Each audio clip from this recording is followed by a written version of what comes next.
one part of the island I never spent much time at. I never cared for camping. Although we did find a lot of Bronze Age goods down here. Really fascinating bits and bobs. I reckon this was an important place once, and not just to shellers.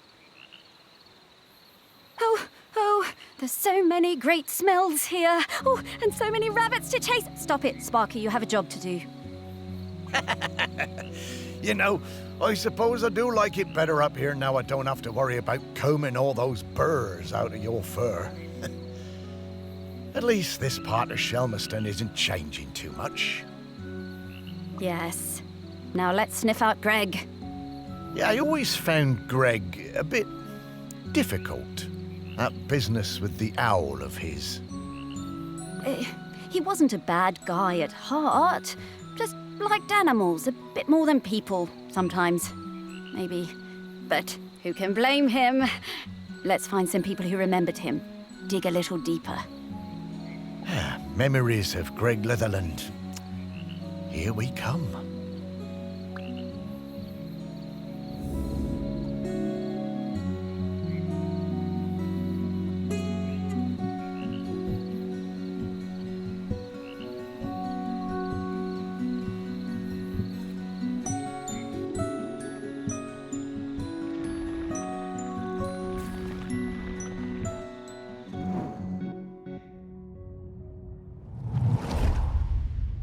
I only knew Greg briefly, from the summer that I took over the campsite and he retired. He seemed harmless enough, if a bit strange, living in that nasty little caravan. As part of his official handover process, he gave me a big box of rule books that I was apparently supposed to give every camper when they arrived. I couldn't believe them. The amount of inches apart each tent had to be, the angle of pitch, permitted colours of guy ropes. No skipping ropes, marbles, conkers or throwing games. No singing with hand drums. I built a huge fire on the beach, invited the whole site for a big party and burned the lot. But then, awkward, Greg showed up. I guess he'd been collecting some things from his caravan and came to see what the noise was all about. You could tell he wasn't comfortable, but he sat down and tried to make conversation. I told him how beautiful I thought Shelmerston was, and he started telling me all about the wildlife here and the best places to spot birds. He was actually quite a sweet guy. He must have noticed what we were burning, but he never mentioned it. That was the last time I saw him. I always felt a bit guilty. I mean, I got him wrong. He wasn't that bad.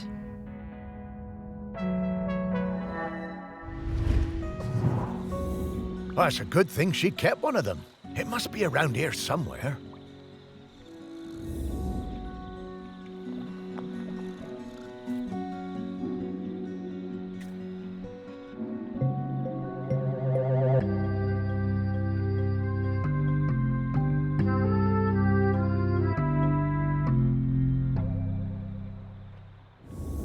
What's this about dogs having to be on leads the whole time? Outrageous.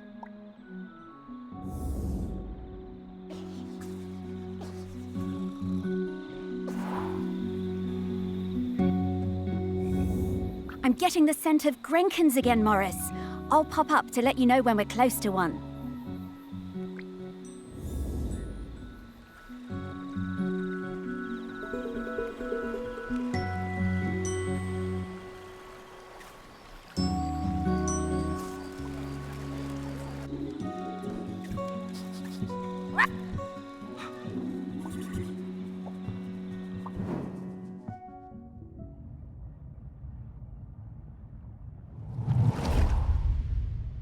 Miles and I came to Shelmerston for the Sheller Cup final.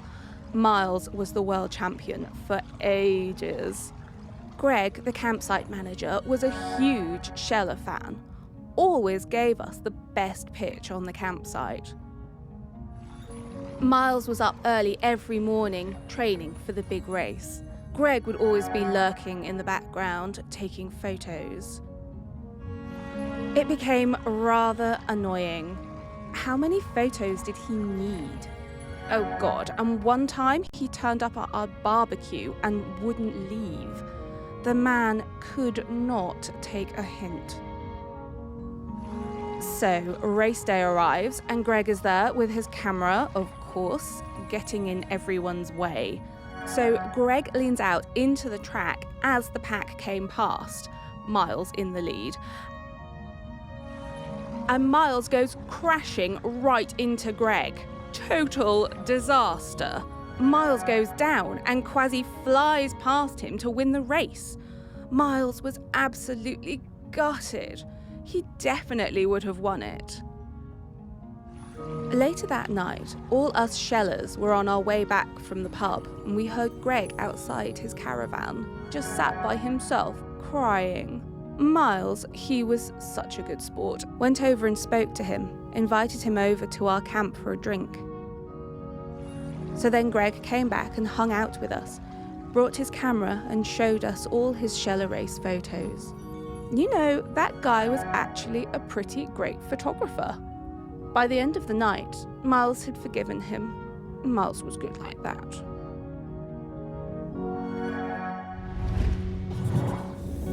Shellers? I've never understood the appeal of that. Seems bloomin' uncomfortable to me. Poor old Greg. He was always rubbing people up the wrong way, but he meant well. And he really loved this place.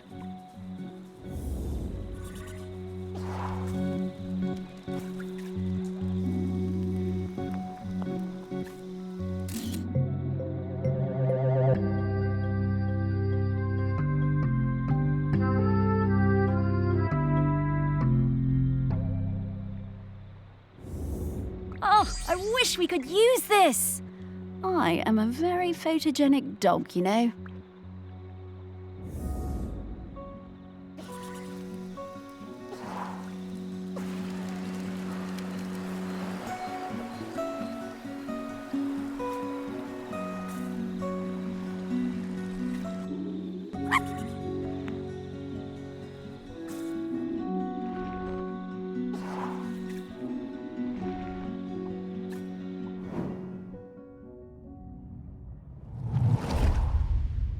My whole life I've dreamed of seeing a Jempson's sea owl. One day, I read the news that a guy on this little island called Shelmerson had discovered one. I had to see it. The only B&B on the island booked up really fast, so I decided to stay at the temporary campsite set up by the guy who discovered the sea owl, Greg Litherland. The atmosphere was amazing. There were twitchers from all over the world come to see it. Greg had given the owl a name, David Abrahams. A bit weird, but I guess he was the one who found it. And because it had no mate, it was lonely, and he'd made a model female owl out of concrete. That's quite impressive. I got to know Greg a bit during my stay. He really seemed to resent all the noise and fuss on the island. His island, as he thought of it. And the irony was that he was the one who'd got everyone excited about coming to Shelmerston. Greg told us he'd take us up in groups to the owl's nest site, but I snuck up early with my camera. It saw me and it flew off hooting and I didn't get a picture. I was gutted. I had to make do with a picture of the model. It wasn't the same.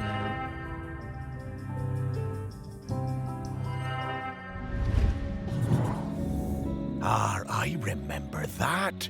All those bird watchers suddenly arriving and nowhere for them to stay. I didn't think Greg had it in him to start a campsite, but he somehow pulled it together.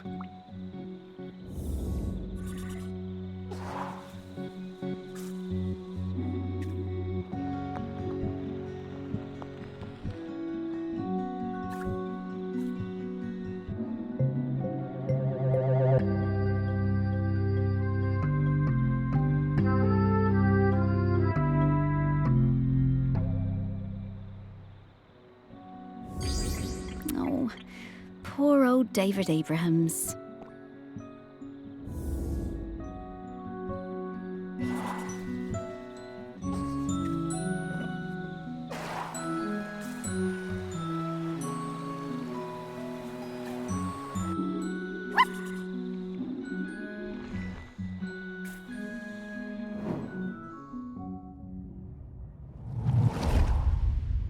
I love camping.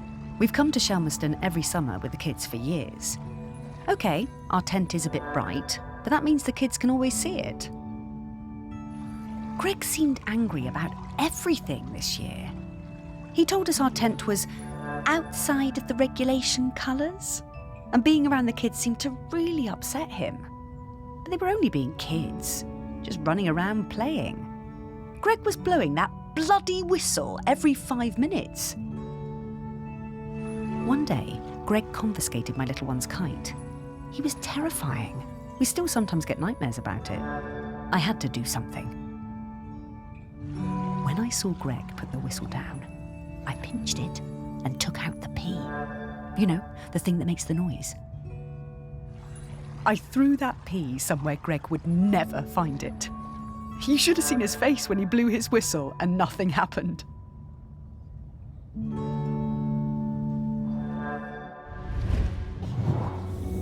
I always wondered how Greg managed to get so good at hand whistling.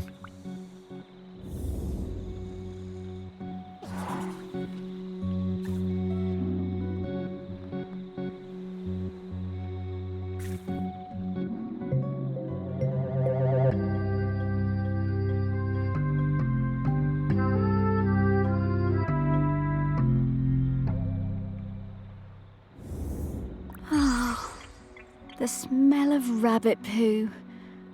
It doesn't excite me the way it used to when I was alive.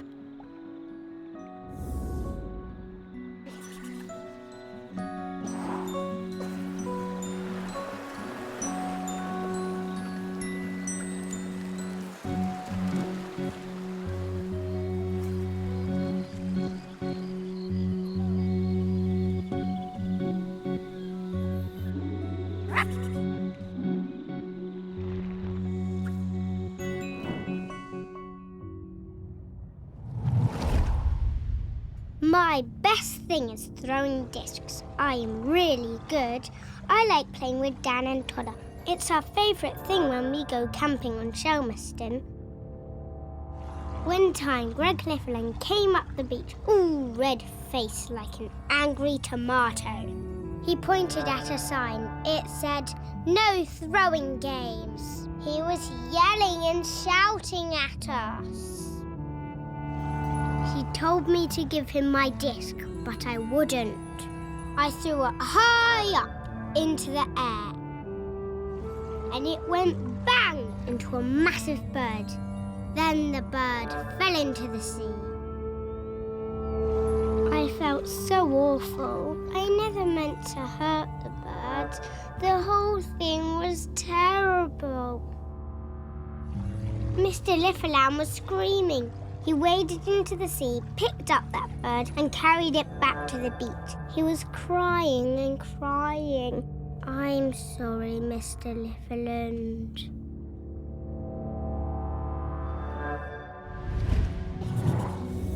Oh, Greg. Poor guy. Oh, and that poor bird. I guess that explains why he was always so prickly.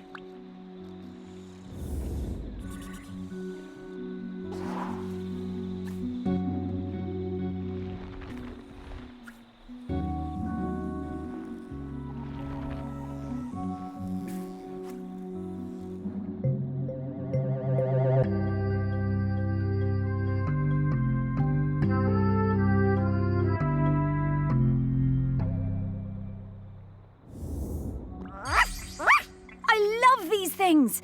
Reminds me of our walks on the beach.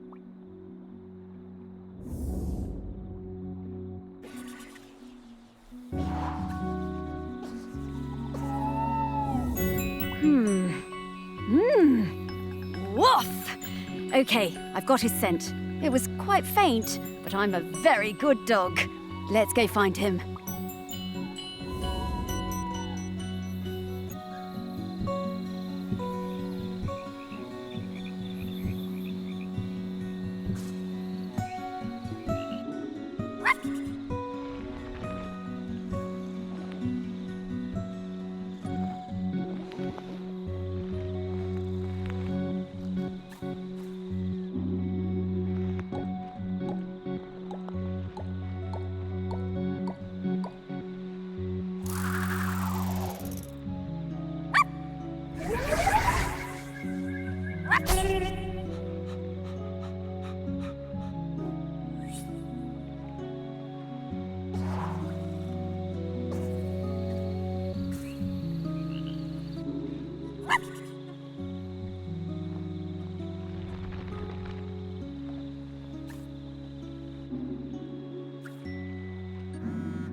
Greg! Oh, hello.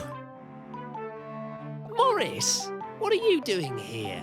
Oh, hello there, pup. Hi, Greg. You can talk now. Rather prefer my animals when they don't talk. Yeah, Greg, we need to ask you, would you be interested in being the next island custodian? It's a very important job. Oh, no, absolutely not. This is your mess, and you can sort it out. My mess? Well, how do you mean? You dug her up. I warned you, and I warned you when we were still alive that those archaeological digs were a bad idea. And now we know exactly how bad. Well, now hold on, Greg. That's not how that works. Oh, isn't it, talking dog? 3,000 years, no eruptions. you dig Aggie up, and then suddenly her grip on the island is weakening? Well, some coincidence that sounds like. But I didn't. I never did. No. There's no way I'm doing that job. It's too much obligation, it's not my responsibility, and frankly, one lifetime of humans was plenty for me. Now, I'm going to stay right here until I can find David Abrams. Fine. Thanks, Greg. See ya. I suppose. Thanks, Greg.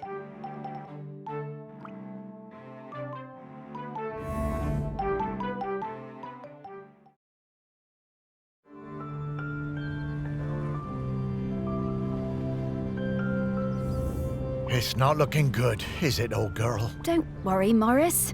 I hate it when you worry. It makes me nervous. He's waiting for David Abrams. I guess I'm like him in that way. The most important person in my life wasn't technically a person, more like an island. Yes, the island. This island. A whole island's worth of people and stories. Not like Greg at all. Everyone loves you. Really? Well, loved me, perhaps, past tense. No, they still do. And there's one more person who loves you we need to talk to. Our last prospect. I just know we're getting close now. Hey, Sparky, how do you know all this stuff? I mean, you're just my dog, aren't you? Well, nobody is just anything, Morris. I'm mostly the dog you raised, but I'm also kind of a messenger, a scout, part of something bigger.